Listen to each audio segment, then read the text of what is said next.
Good afternoon, folks. Reagan Jackson. I think this is episode 17, catching up on the Causeway. It's actually the second recording coming at you today, assuming I can get it uploaded tonight. Had to re-record yesterday's episode this morning from the kitchen, catching up on the kitchen edition of Catching Up on the Causeway. Um, so y'all can go back and check that out if you missed it.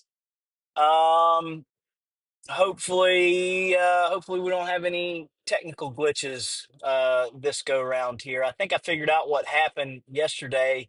My phone died uh, during the recording process, and for whatever reason, it didn't save my progress where I was. It might be because I'm not using the native camera app um, for the iPhone to do these recordings. I'm using a different application, and there might be something um, where you have to end the recording before it, you know I don't know, I'll call it renders the video and saves everything. So anyways, I'm kind of running low on battery. I guess this phone has finally kind of had it and can't quite make it through a full day without getting charged here.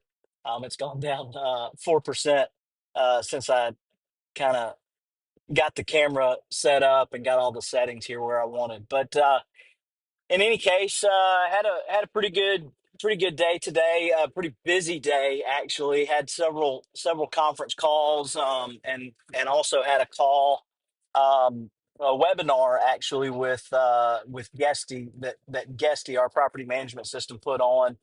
Um, Kind of just had another property manager based over in Cocoa Beach, Florida. I can't remember the name of the company off the top of my head, but a company that actually has 300 doors under management, and they were just kind of asking that operator a bunch of questions about scaling and what some of the challenges are of managing so many doors. So obviously that was a conversation that I was excited to listen in on. I missed the first 20 minutes, which I think were actually some of the better 20 minutes of the conversation based off of where I picked up. So they're going to issue a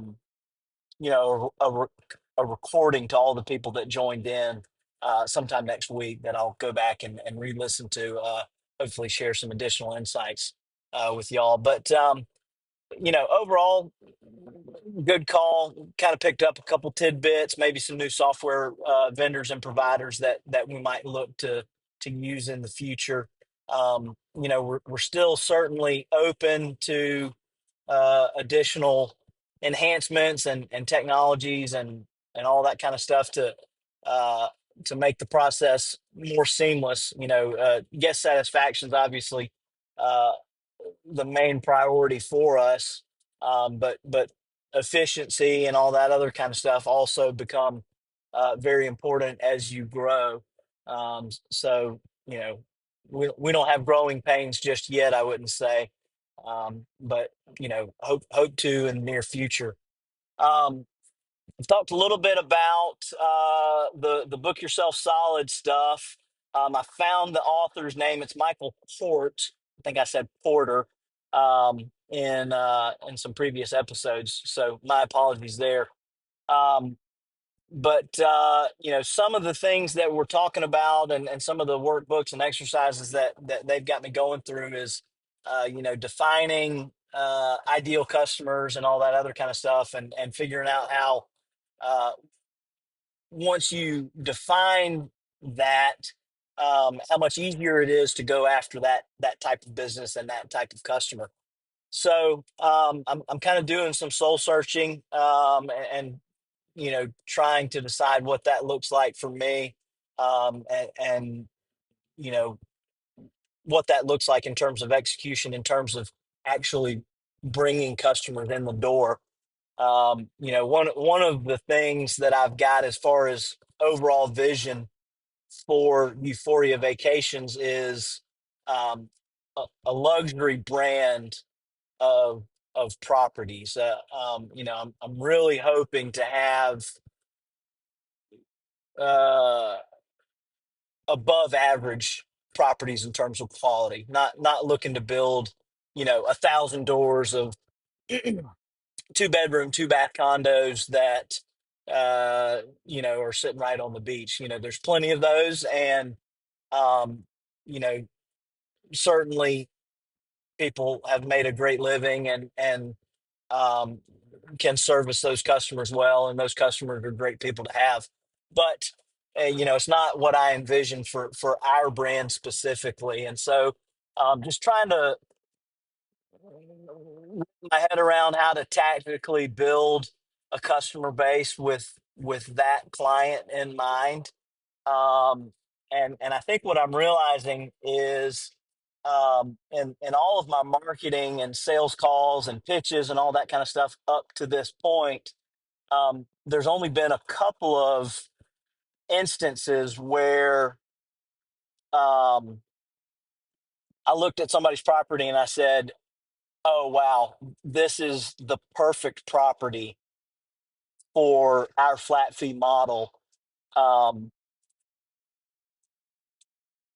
let's see if we can get this done." I've only had that happen once or twice, and so I think ultimately what I'm probably going to end up doing is I'm not really going to change the marketing tactics per se, but I think what I'm going to be going forward is a whole lot more transparent and maybe even picky might be the word, um, on you know which rental properties and owners that we have reach out to us, uh, that I actually put the pitch on in terms of saying, "Hey, look, yeah, I think we can be a fit for you." I think in actuality, I'm probably going to tell a lot more people in the next 6 months that, hey, we're probably not a good fit for you based off of you know X, Y, and Z factors. So, gonna spend the next couple weeks, maybe even months, kind of honing in on how we want to handle that messaging. Um, and because obviously, when you tell somebody that you don't want them as a customer, that's uh, not a fun conversation to be a part of, for anybody. And so handling that with some grace and tact is going to be critical. Um, but in the long run, I think it's going to be a mindset shift for me, if it's nothing else. Because I think when I can be honest about, um, telling somebody, "Hey, look, the last 10 or 15 people that I talked to, who reached out, and inquired on the same email that you've inquired on, I told them it was not going to be a fit." I'm not telling you that. I think that's going to resonate. You know, I wouldn't say that to anybody unless it was true, but I think having the ability to say that to someone, it's going to mean it's going to ring differently for that person um, than if I couldn't say that at all. So, going to shift gears a little bit. I think probably going to finish up the book, and see where the workbooks lead me in terms of um, defining customer base and ideal client and all that other kind of stuff, before we make any rash decisions. But that's where we are for today. I'll keep you all updated on the progress there. Um, but happy hump day to everybody. We're coming off the Causeway headed into Spanish Fort. So uh, love y'all, mean it. We will catch y'all on the next one. See ya.